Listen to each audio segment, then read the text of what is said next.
అంతర్వేది దేవస్థానం భూముల్ని అన్యక్రాంతం అవుతున్నాయి. చాలా లాస్ట్ టైం పోయినప్పుడు ఇవన్నీ అడ్డగోలుగా దోచేశారని చెప్తా ఉన్నారు.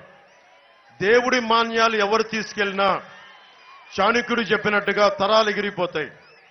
దేవుడు మాన్యం ఎవరు ముట్టుకున్నా తరాలు ఎగిరిపోతాయి. గుర్తుపెట్టుకోండి. దేవుడు మాన్యాలను తిరిగి దేవస్థానికే చెందేలాగా మేము బాధ్యత తీసుకుంటాం. అలాగే రాజోల్ని స్మార్ట్ సిటీ చేస్తామని ఓఎన్జీసీ ప్రకటించినా దానిని వెనకాల పడే వాళ్ళు ఎవరు లేరు. అలాగే రాజోల్ని స్మార్ట్ సిటీ చేసే బాధ్యత హరీష్ గారు, వరప్రసాద్ గారు, మేము కుటుంబ ప్రభుత్వం తీసుకుంటుంది. ముఖ్యంగా ఓఎన్జీసీ కానీ గెయిల్ కంపెనీలు కానీ వారికి ఒకటే తెలియజేస్తా, మీరు కనుక పోయినసార్లు మీరు అండగా నిలబడండి. ఈసారి మా కొద్దిపాటి మెజారిటీ కాదు, ఆయన్ని ఎంపీగా భారీ మెజారిటీతో గెలిపించండి. ఈయన ఎమ్మెల్యేగా భారీ మెజారిటీతో గెలిపించండి. ఏం జరుగుతుందో చెప్తాం. ఓఎన్జీసీ గెయిల్ పైప్ లీకులు జరుగుతూ ఉన్నాయి. పర్యావరణం దెబ్బతింటా ఉంది. మన ప్రతినిధులు వెళ్తే మనకి గెయిల్ కానీ ఓఎన్జీసీ ప్రతినిధులు వాళ్ళ దగ్గర దాదాపు 200 కోట్లు తీసేసుకొని మన ప్రజలు నష్టపోతా ఉన్నారు. నేను కేంద్ర ప్రభుత్వంతో మాట్లాడి, మీకు తెలుసు ప్రధానమంత్రి గారి స్థాయికి వెళ్ళి కూర్చొని నాకు మాట్లాడగలిగే సత్తా ఉన్నవాడిని. అమిత్ షా గారితో కూర్చొని మాట్లాడగలిగేవాడిని. ఎంటైర్ ఈ రోజున కూర్చొని అలయన్స్ ని రెడీ చేసిన వాడిని. మీరు వెళ్ళి పంపిస్తే నేను వెళ్ళి కూర్చొని మాట్లాడతాను.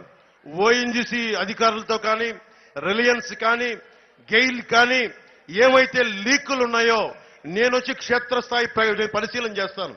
ఒక రాజకీయ నాయకుడిగా, ఒక పార్టీ వ్యవస్థాపక అధ్యక్షుడిగా నేను ఏం మాట్లాడినా ప్రజా పోరాటం అవుతుంది తప్ప, రేపొద్దున వరప్రసాద్ గారిని మీరు ఎమ్మెల్యేగా లోపలికి చట్టసభలోకి పంపించిన, హరీష్ గారిని మనకి లోక్సభకు పంపించిన మాకు బలం ఉంటుంది. గొంతు పట్టుకొని నిలదీసి అడగగలం.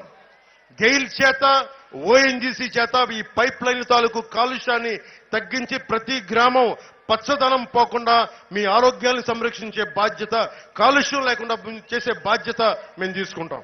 ఎమ్మెల్యే రాపాక వరప్రసాద్ గారి అవినీతి, 5 ఎకరాలు ఇల్లు కట్టుకున్నారు ఆయన. సెంటు పట్టా పేరుతోటి పేదలకి ఉచిత ఇళ్ల స్థలాలు 1000 కోట్ల అవినీతి జరిగింది. ఆ 1000 కోట్ల ఈయన కూడా ఒక చిన్నపాటి షేర్ తీసుకున్నారు.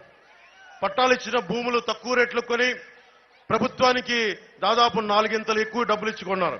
ఈ స్థలాలన్నీ, ఇచ్చిన స్థలాలు బాగున్నాయా అంటే అన్ని నదీ పరివాహక ప్రాంతాలు, చెరువులు, శ్మశానాల మధ్యలో, పల్లప ప్రాంతాల మధ్యలో ఇవ్వడంతో పేదలు ఇల్లు కట్టుకునే పరిస్థితి లేదు. పేదలకు ఇల్లు కట్టలేని ఎమ్మెల్యే కత్తి మండలం, ఒక మల్కీపురం మండలం కత్తి మండలంలో ఒక 5 ఎకరాల్లో మంచి భవనం కట్టుకొని ఉన్నాడు.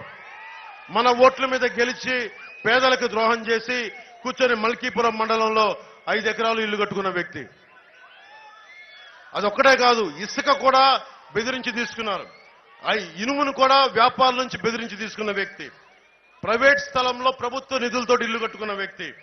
అంతర్వేది రథం దగ్ధమైతే ఆయన కూర్చోబెట్టి ఈ రోజు దాకా దాని మీద ఏం మాట్లాడలా. సకినేటిపల్లిలో ఫైర్ స్టేషన్ కావాలి 2019కి అడిగిన రాపాక గారికి జగన్ పంచన చేరాక ఈ రోజుకి ఒక ఫైర్ ఇంజిన్ గురించి అడగాల్సిన మనసు రాలా. ముఖ్యంగా దాతలిచ్చిన కాలేజ్ ఉంది. దాతలిచ్చిన మల్కీపురంలో కళాశాల భూములపై వీళ్ళు వైసీపీ మరి కన్నుబడింది. దాదాపు 500 కోట్ల రూపాయల విలువైన భూములు. ఒక్కొక్క లెక్చరర్ని బదిలీ చేసి దాన్ని మూసేసి 500 కోట్ల భూమిని దోచేయడానికి ప్రయత్నం చేస్తా ఉన్నారు. వైసీపీ నాయకులకు ఒకటే చెప్తున్నాం, 18 రోజులు మేము ప్రభుత్వాన్ని స్థాపిస్తున్నాం. ఒక్కొక్క అవినీతి పరుని రోడ్డు మీదకి లాక్కొచ్చి మీ చేత ఫైన్ కట్టిస్తాం. అలాగే చింతలమర్రిలో రాపాక గారు పర్మిషన్ లేకుండా చెరువులు తవ్వకాలు చేస్తున్నారని దృష్టికి వచ్చింది. ఇక్కడ ఓఎన్జీసీ పైప్ లైన్, రొయ్యల చెరువులు పెరిగిపోవడం వల్ల తాగునీరు కూడా ఇబ్బందిగా ఉంది. ఇందాక వరప్రసాద్ గారు అదే చెప్తున్నారు, ఇంత నీరుండి కూడా తాగునీటికి ఇబ్బంది ఉంది అంటే కేంద్రం ప్రధానమంత్రి గారి నాయకత్వంలో జల్ జీవన్ మిషన్ ఉంది. ప్రతి ఇంటికి కుళాయి ఉచితంగా స్వచ్ఛత రక్షిత మంచినీరు కావాలి. అది ఈ రోజుకి చేయలేకపోతా ఉన్నారు.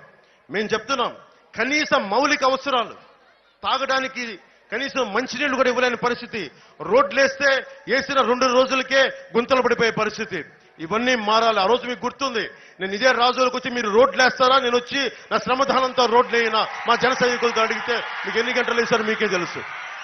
ఈసారి అలా అడగట్లా, మనం కూర్చొని దగ్గరుండి వేయిద్దాం. ఒక్కొక్క అధికారి చేత మనకి లంచాలు అవసరం లేదు, మనకు అవినీతి అవసరం లేదు.